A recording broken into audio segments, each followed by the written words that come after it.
Susan Landau. I'm chairing the first session. The talks will be 15 minutes. There'll be 3 minutes for questions at the end of each talk. The people who are on YouTube, you can send comments, and Rachel will flag me that there's a comment on YouTube for that person to do a question.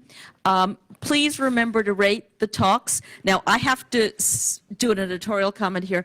I think, and this is not an official comment, this is a Susan comment, but I can't really say please rate the talks and not say. Rating, I think, is really important in terms of giving feedback. I'm not thrilled with the other part of it, but I'll make that comment during the town hall. But I can't say please do it without putting my editorial comment in. So the first talk is to permit or not to permit, that is the usability question, crowdsourcing mobile apps privacy permission settings by Runuda, Ishmael, Tushef Ahmed, Kelly Kane, Apu Kapadia, and Mike Ryder, and Apu will be giving the talk. Eventually. Eventually. Meanwhile, I will stick this on him while he... And let me ask that during the Q&A part that the next speaker come up so we can get you set up so you don't lose any time from your slot. Thanks. Okay, all right. Can hear me? Okay. Okay, so thank you for the introduction and good morning. This is joint work with several colleagues, including Kelly Kane, who's right there. But in particular, I would like to highlight Katranada Ismail's efforts.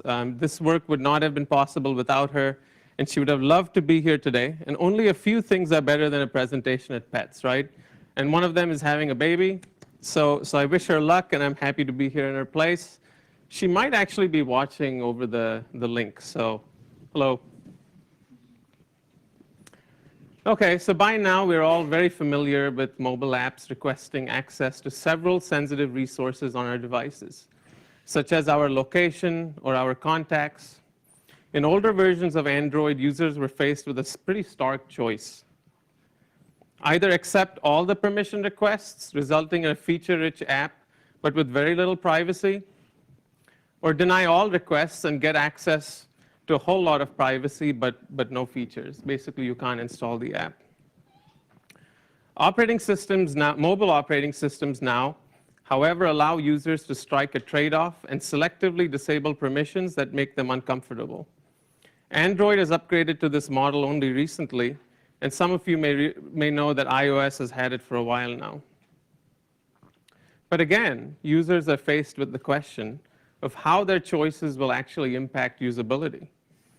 And indeed, to permit or not to permit these permission requests, that's the usability question that we seek to answer in this work. So it turns out that the app marketplaces already try to answer a related question about how nice an app is and whether it's worth installing. Right? In this example, the app is rated pretty highly with over 4 stars.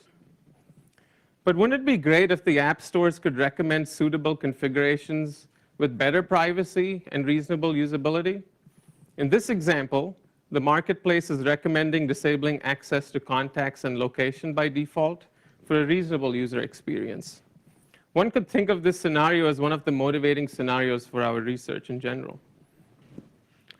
So one may wonder whether there are indeed configurations that sit in such a sweet spot, or the Goldilocks zone, like the one in the middle. The permissions are neither too restrictive nor too permissive and happen to result in an app with reasonable privacy. Perhaps there is not a strict privacy usability trade-off, and such configurations in the sweet spot can be found. So in the end, making such determinations in an automated fashion may be the way to go, and we'll get back to that. But we're not there yet. For example, Stowaway can perform a binary analysis and identify permissions that are requested but never used. But this approach doesn't inform permission choices for those that are actually used by an app, such as contacts and Instagram. Piandrazi, I hope that's how you say it, goes a step further and removes permissions from apps and evaluates the runtime effects of removing them by analyzing crash logs. But still, the impact on users is not really known or understood. Related to our work, a couple of approaches leverage the crowd to figure out which permissions are really necessary. Privacy Grade assigns grades to apps based on crowdsourced expectations and reactions about app permissions. Another work called RecDroid employs crowdsourcing to provide privacy setting recommendations to users based on the crowd's choices and tries to identify experts to improve the recommendations. In general, however, they do not capture the actual impact of permission choices on the usability of apps. In our previous work presented at CHI in 2015, we advocated crowdsourcing the usability testing of app configurations to identify suitable configurations. The crowd simply contributes ratings for the various configurations, and voila, the ratings can be aggregated to find suitable configurations that balance privacy and usability. Of course, there are way too many configurations to explore, and a more structured approach is needed.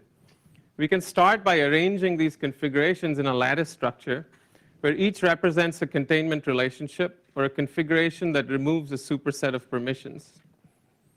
For example, this path represents a path of successive permission removals, with each configuration more restrictive than the previous. And here you would expect usability scores to generally reduce as you go along any such path. And you can use that observation for a very simple pruning strategy. The crowd can, for example, explore the first layer only and identify any configurations that fall below a pre-specified usability threshold. Let's say 4 in this example. Any ancestors can then be pruned, as their usability scores are expected to be no better than the unusable configuration. A subset of the second layer can then be explored with more pruning and terminating when no more configurations need to be explored. Anyway, so finally, suitable configurations can be identified that are above a usability threshold. In this example, the configuration that removes access to contacts and the microphone is a suitable candidate for recommending a default. So in our previous work, we validated this strategy with a small user study with 26 users for a single app. And one of the results of that work was showing the validity of this lattice-based pruning approach, even if it was for only one app.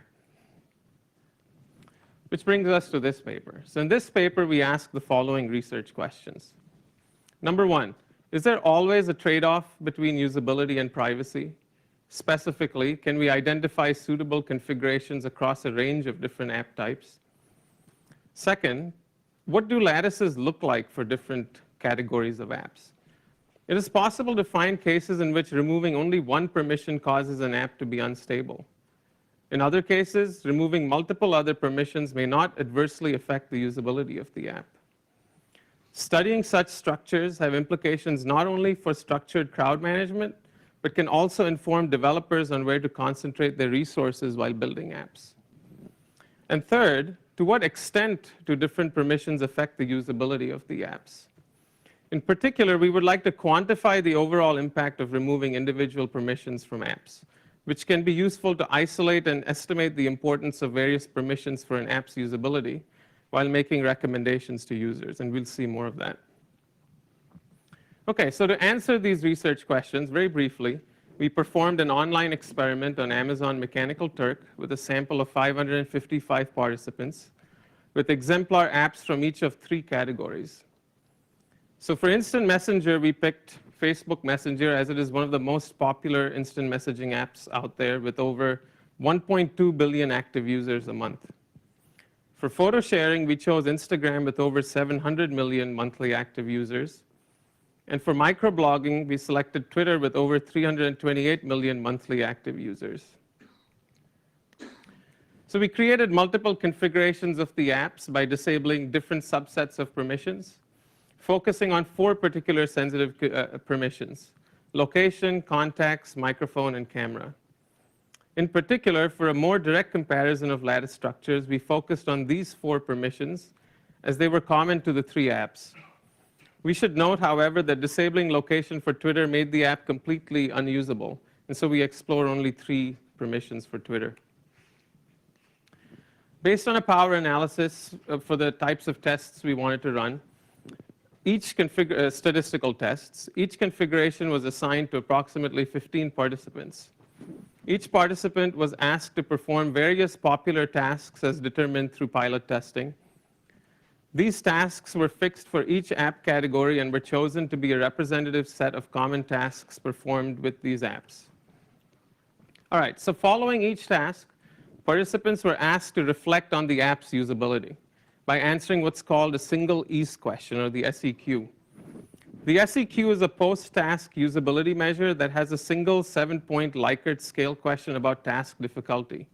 It has been validated to be reliable and easy to respond to, as you can see. Very simple question.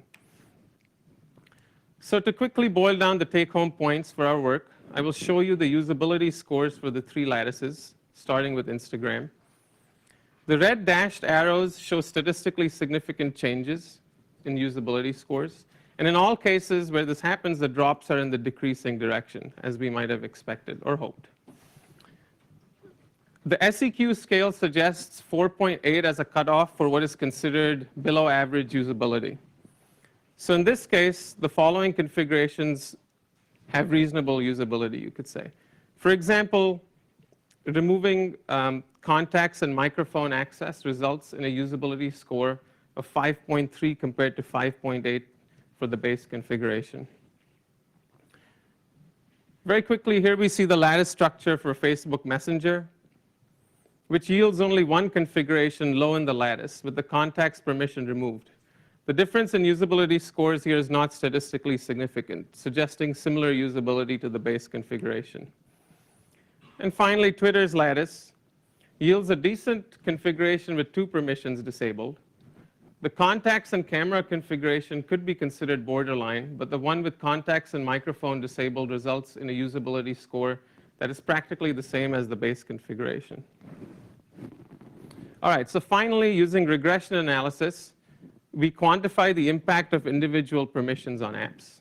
Okay, so the model shows the baseline usability of an app in SEQ points, along with the added benefit of individual permissions.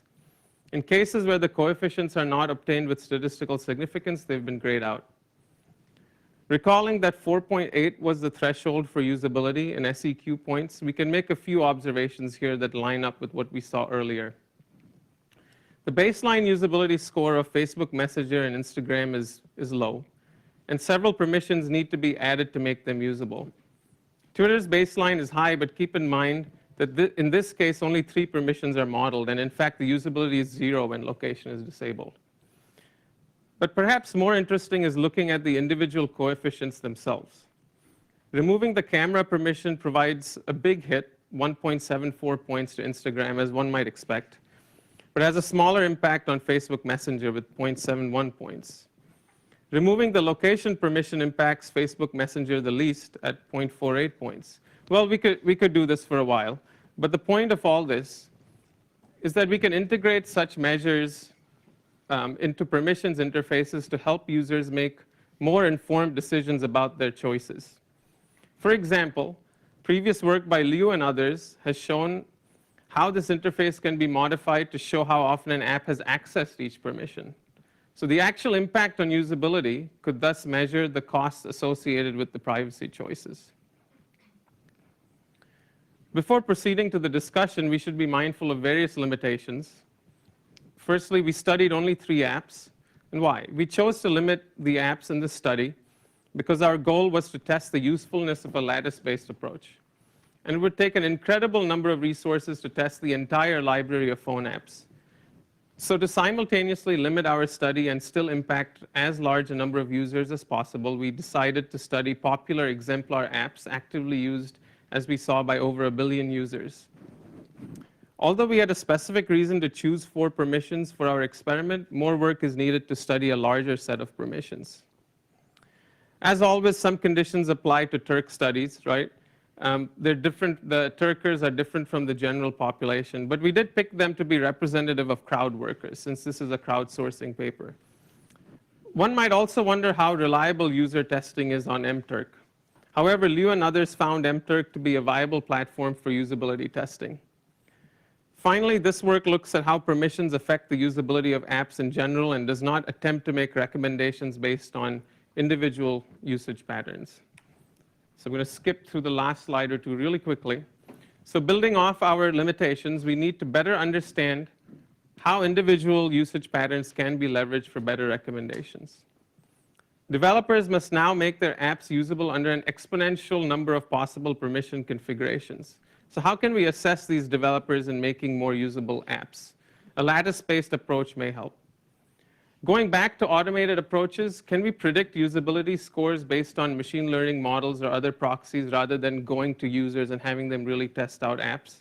In the end, that might be a better approach. And taking another step back, the heart of the problem is how apps get consent once for a permission and then use the permission in sometimes nefarious ways. So runtime consent platform to determine what accesses are acceptable remains an interesting challenge for researchers. So in conclusion, we validated an efficient lattice-based approach for crowdsourced exploration of these various configurations. We showed that it was possible to find configurations that improve privacy without significantly impacting usability. And we showed how the impact of different permissions can be estimated. Done, but thank you to NSF. Greatly thankful to the National Science Foundation. This work came out of their push several years ago to bring social scientists and computer scientists together to work on security problems. So thank you again.